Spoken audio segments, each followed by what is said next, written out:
Om Shanti. Full stop की इस series में आज बाबा हमें समझाते, बाबा कहते 2 शब्द याद रखना है।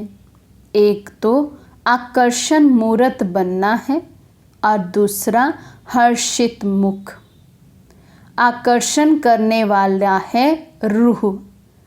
रूहानी स्थिति में ही 1-2 को आकर्षण कर सकेंगे। तो आकर्षण से यहाँ बाबा आत्मा की बात कर रहे हैं, ना कि देह की। देहिक रूप से कोई हम पर आकर्षित हो, ये बहुत बड़ा पाप कर्म है। लेकिन बाबा कहते आपकी रूहानियत की खुशबू ऐसी हो, चेहरे पर रूहानियत की झलक और फलक ऐसी हो कि हमारी रूहानियत पर, रूह के गुणों पर, परमात्मा के गुणों पर हमें देखकर अन्य आत्माएं आकर्षित हो जाए। तो बाबा कहते रूहानी स्थिति में ही 1-2 को आकर्षण कर सकेंगे।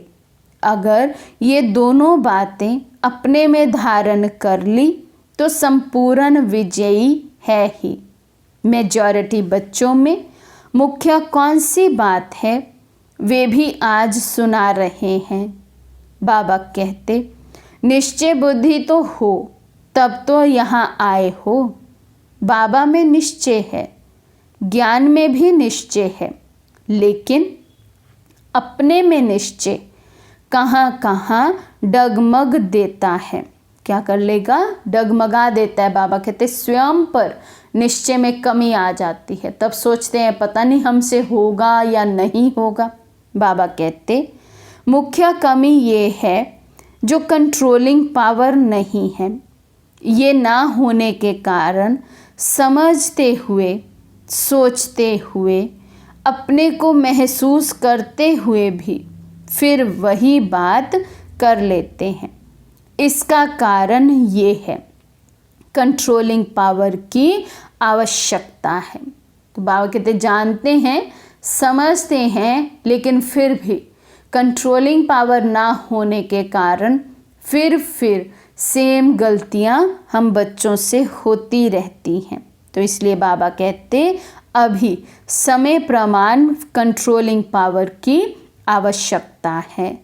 मनसा में, वाचा में और कर्मना में भी, और साथ साथ लौकिक संबंधियों में अथवा दैवी परिवार के संबंध में आने में भी कहाँ तक क्या करना है, क्या कहना है, क्या नहीं कहना है, और जो नहीं करना है उसको कंट्रोल करना, ये पूरी पावर ना होने के कारण सफल नहीं होते हो। बाबा कहते जानते हैं, समझते हैं कि क्या बोलना चाहिए, क्या नहीं, क्या सोचना चाहिए, क्या नहीं, क्या करना चाहिए और क्या नहीं, लेकिन फिर भी बाबा कहते कहीं कहीं ये कंट्रोलिंग पावर ना होने के कारण वही करते जो नहीं करना चाहिए। तो बाबा कहते तो कंट्रोलिंग पावर की कमी कैसे मिटावेंगे? कई बार आप गोपों ने देखा होगा, कोई भी चीज़ को कहाँ बहुत ज़ोर से कंट्रोल करना होता है तो कंट्रोल करने के लिए भी कई चीज़ों को हल्का छोड़ना पड़ता है। पतंग कब उड़ाया है? पतंग को कंट्रोल करने और ऊंचा उड़ाने लिए क्या किया जाता है? बाबा कहते ये भी ऐसे है। अपनी बुद्धि को कंट्रोल करने के लिए कई बातों को हल्का करना पड़ता है। सभी से हल्की क्या चीज़ है? तो बाबा कहते आत्मा, बिंदी।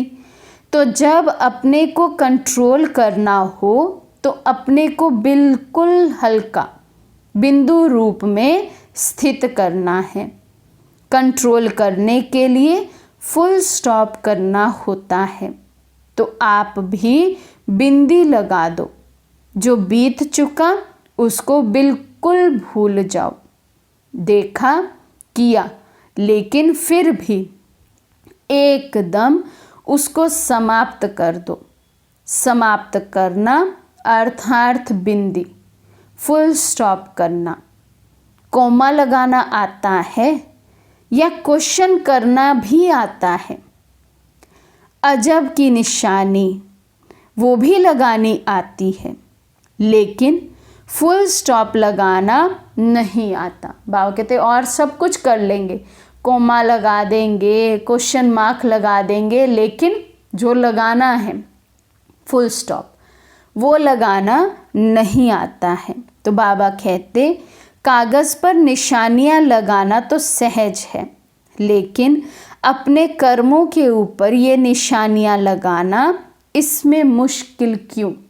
कागज़ पर लगाना हो फुल स्टॉप तो सबसे सहज है, लेकिन बाबा कहते जहाँ कर्मों की बात आती है वहाँ फुल स्टॉप लगाना फिर मुश्किल क्यों।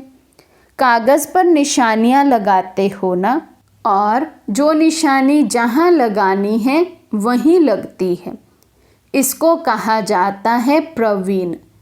अगर कोमा के बदली कोई फुल स्टॉप लिख दे तो प्रवीण नहीं कहा जाएगा। जहाँ क्वेश्चन करना है वहाँ क्वेश्चन ना करे तो भी प्रवीण नहीं कहेंगे। यहाँ भी क्वेश्चन किस बात में, अजब किस बात में, फुल स्टॉप किस बात में देना है, ये पूरी पहचान ना होने के कारण प्रवीण नहीं बनते हैं। बाबा पूछते अब समझा, कंट्रोल क्यों नहीं कर पाते? क्योंकि उस समय ज्ञान का पेट्रोल कम हो जाता है। अगर ज्ञान का पेट्रोल है तो कंट्रोल है, इसलिए अपनी बुद्धि रूपी टैंकी में पेट्रोल को जमा रखो। माइनस और प्लस का हिसाब सीखे हो ना, और बैलेंस निकालना भी सीखे हो।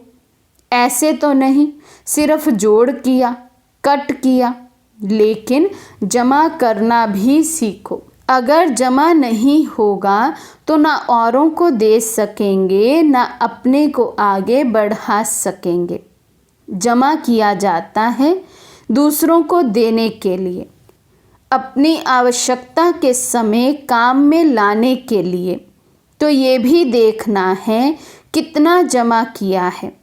सिर्फ कमाना और खाना है व जमा भी होता है। कब हिसाब किया है? 25% जमा तो बहुत कम है। अगर 25% जमा किया है तो अभी के हिसाब से बाप दादा भी कौन सी जिम्मेवारी देंगे? यहाँ से जास्ती याद कितने दिनों में करेंगे? तीव्र पुरुषार्थी कभी विनाश की डेट का नहीं सोचते। बहुत समय से अगर संपूर्णता के संस्कार होंगे तो अंत में भी संपूर्ण हो सकेंगे। अगर अंत में बनेंगे तो फिर बाप दादा भी अंत में थोड़ा दे देंगे। जो अभी करते हैं उनको बाप दादा भी सतयुग के आरंभ में कहते आओ। तो बाबा ने कहा जिनका अभी बहुत काल का अभ्यास है फुल स्टॉप लगाने का, पुरुषार्थ करने का, तो बाप दादा भी उनको सतयुग से ही, आरंभ से ही आओ का इनविटेशन, सतयुग में आने का इनविटेशन देंगे। और जिन्होंने बहुत काल का अभ्यास नहीं किया होगा, थोड़ा बहुत जो अभी सोच कर बैठे हैं लास्ट में कर लेंगे, गे गे के गीत गाने वाले बच्चे, बाबा कहते फिर बाबा भी उनको अंत में ही बुलाएंगे। माना त्रेता के अंत में कोई छोटा सा पदवी मिल जाएगी। बाबा कहते बाप दादा तो हर एक रतन में उम्मीद रखते हैं कि ये अनेकों को उम्मीदवार बनाएंगे। जो अनेकों के उम्मीदवार हैं वे अपने लिए फिर अंत की उम्मीद कैसे रख सकते हैं?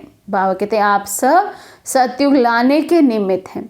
अनेक आत्माओं की उम्मीद आप पर टिकी है, वो आप ही को देख रहे हैं। और जिन पर उम्मीद टिकी है बाबा कहते वही अगर अंत में कर लेंगे, हो जाएगा, इस उम्मीद से बैठे हैं तो फिर कैसे होगा? तो इसलिए हम स्वयं को चेक करें, हम किस कैटेगरी में अभी हैं। हमारे पुरुषार्थ की स्पीड क्या है, कितना हम पढ़ाई पर और अपने पुरुषार्थ पर अटेंशन देते हैं। आज का फुल स्टॉप का ये पॉइंट है 25 अक्टूबर 1969 की मुरली से। अच्छा, ओम शांति।